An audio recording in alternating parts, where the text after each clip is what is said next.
Tonight is a community service of the New York Institute of Technology.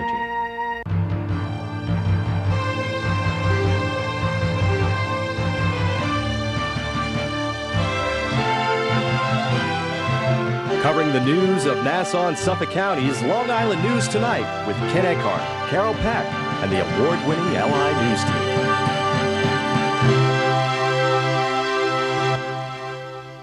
Good evening. I'm Ken Eckhart, and here's what's happening.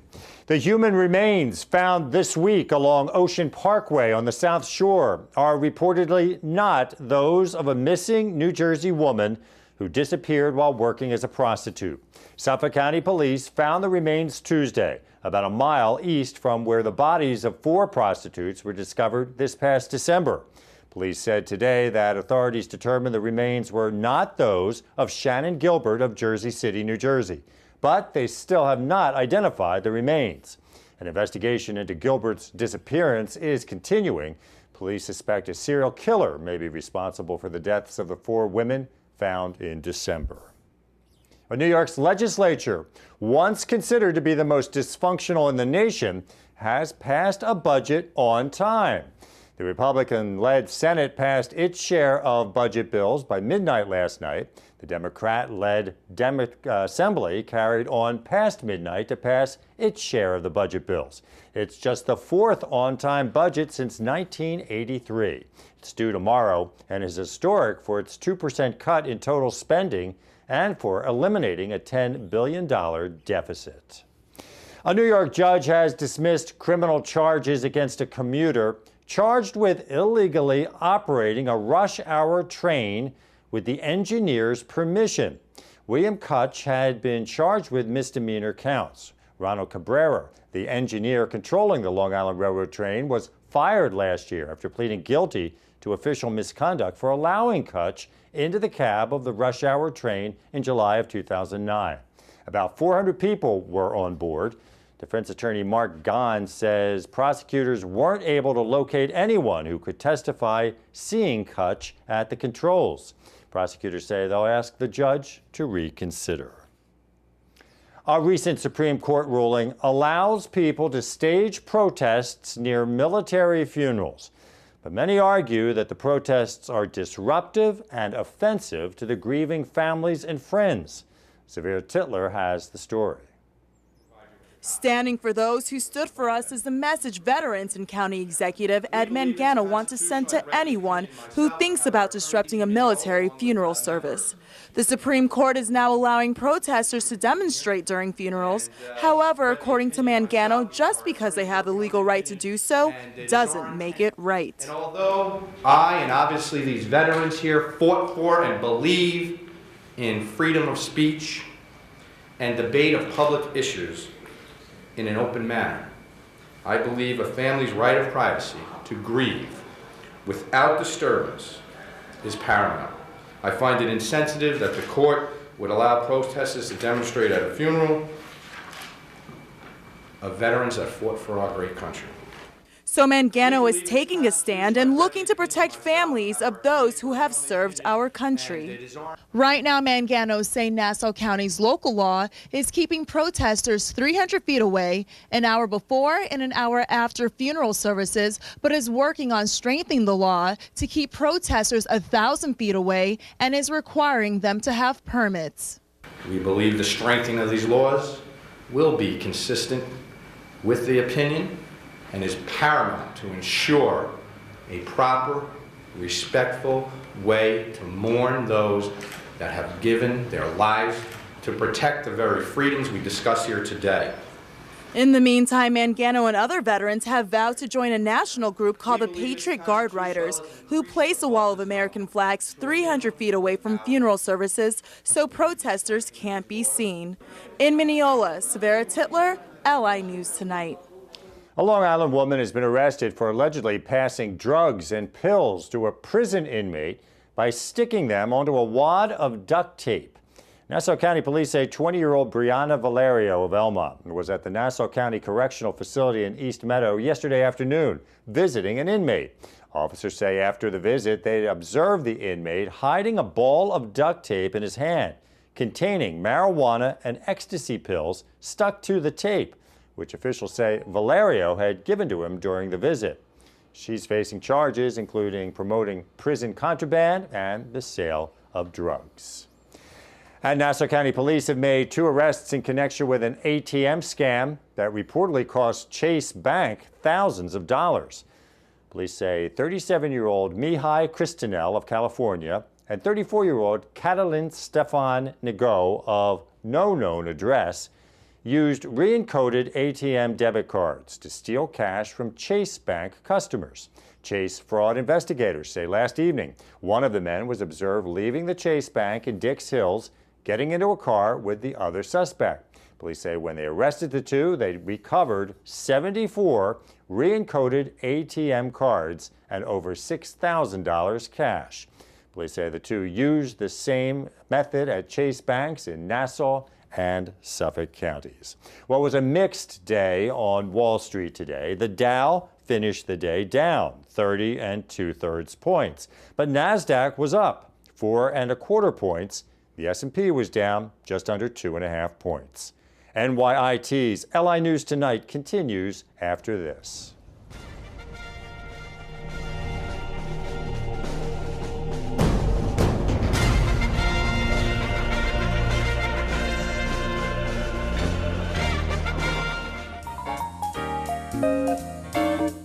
See a screening of the film Rebel Without a Cause at New York Institute of Technology's D. Seversky Center in Old Westbury on Wednesday, April 6th at 5:30 p.m. For more information, call 516-686-7567.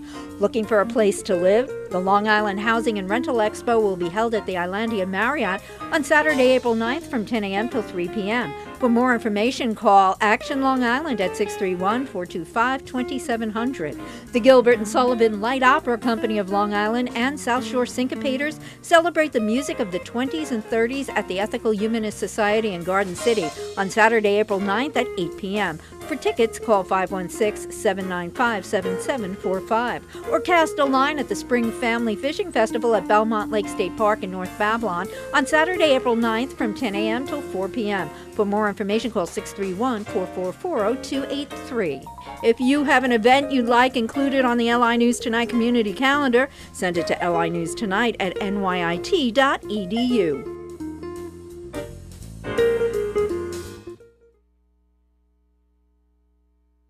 The industry.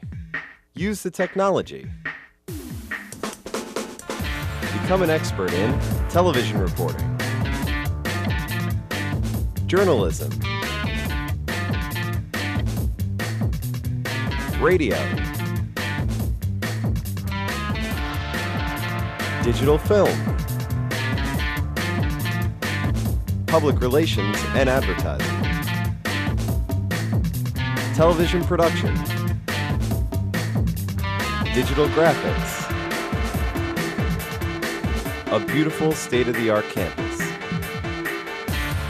a road to the job you've always wanted, in the media capital of the world.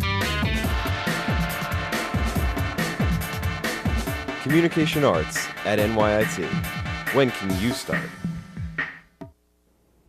In world headlines today, NATO is looking into reports that airstrikes on Tripoli have killed at least 40 civilians. The head of the international military operation in Libya says the alleged incident happened before NATO took command early Thursday. A news agency report says they had been told a building in one district of the city collapsed because of bombing, killing 40 people. Meanwhile, the U.S. Defense Secretary says political and economic pressures will eventually drive Muammar Gaddafi from power. But the military operation will help force him to make those choices by degrading his defense capabilities. And he says as NATO takes control of the military mission, the U.S. will significantly ramp down its role in the operation. Japanese authorities say the ongoing work of recovering bodies is being hampered by radiation leaking from the crippled nuclear complex. Police in white moon suits fitted with Geiger counters are struggling to reach hundreds of bodies as authorities increasingly turn to other nations' help to stabilize the plant and stem the tide of radiation. And there are concerns about the disposal of bodies, since Japanese tend to cremate their dead and fires can spread radiation. Meanwhile, Honda and Mazda say they will resume limited production at several Japanese factories, but full production depends on the flow of parts. Many Japanese factories are now restarting nearly 3 weeks after the devastating earthquake and tsunami. And India reportedly now makes up 17% of the world's population. A new national census puts the country's population at a little more than 1.2 billion people. That means there are 181 million more people in India than there were 10 years ago. China's population remains the largest in the world, representing almost 20% of the world's total. Well, it's not easy to get a bunch of 9-year-olds to stand still. But as Elsa Gillis reports, a Uniondale school got them to stand as quietly as the wax figures in a museum in a tribute to Black history. Students transformed themselves into wax-like figures at Northern Parkway Elementary School in Uniondale recently in celebration of Black history. Well, today is Blacks in Wax, honoring the past, inspiring the future. Fourth graders at the school dressed up as famous African Americans who have contributed to American culture through film, books, and plays. And then, like figures in a wax museum, posed like the characters they portrayed. Led by student guides, the entire school toured through the live Student Wax Museum all day. So what did you see in there today? I saw famous African Americans. And did you have a good time? Yes. As you can see, students stood completely still and in character throughout the entire event. And teachers emphasized the great importance of interactive events like this. For the children, this is an actual hands-on experience. Our children are researchers. They're learning a lot about the history that they'll never find in textbooks. If anything, they will remember something like this. And just like their teachers, students seem to be just as enthusiastic. Yeah, I'm happy that my school is doing this and I'm having a good time. It was fun. In Uniondale, Elsa Gillis, LI News Tonight. Nassau County Police say it was pretty easy to see the loot stolen from a Plainview building. They say it was in a vehicle with the trunk wide open in a parking lot on Old Country Road in Plainview. Inside the trunk, officers say they found copper wire, a power saw, pry bars, and gloves. They say further investigation revealed 51-year-old George Taylor of East Northport had taken the copper wire from the Old Country Road location. Taylor is now facing charges including burglary and possession of stolen property. A federal appeals court has upheld the tax fraud conviction and 4-year prison sentence given to former New York Police Commissioner Bernard Kerik. Kerik pleaded guilty in 2009 to charges that included tax fraud and lying to the White House. He had been nominated to lead the Department of Homeland Security after he was declared a hero for his work as commissioner after the 2001 terrorist attacks. Kerik's lawyers argued that procedural error and judicial bias led him to be sentenced more harshly. He began serving his sentence last May. Food and drink table service may be coming to the pedestrian plazas in Times Square this summer. This week, the Times Square Alliance issued a request for proposals from area restaurants and vendors to take orders and serve food to people seated at the 100 tables and chairs in the car-free zone. Proceeds from the vendor sales will go to the Alliance for maintenance and security of the car-free area. The Alliance says it's constantly thinking of how to make the Broadway pedestrian plazas a great urban space. Well, we had a cloudy day today. There was a mix of some rain, light drizzle. The high was in the mid-40s. Tonight, rain is expected with a low in the mid-30s. Tomorrow, a mix of rain and snow showers with a high in the mid-40s. For Saturday, partly cloudy with a high in the low 50s. Sunday, partly cloudy, a high in the low 50s. And the outlook for Monday, chance of showers again with a high in the upper 40s. And that's it for NYIT's LI News Tonight. I'm Ken Eckhart. Thank you for watching. We'll see you again tomorrow. Have a good night.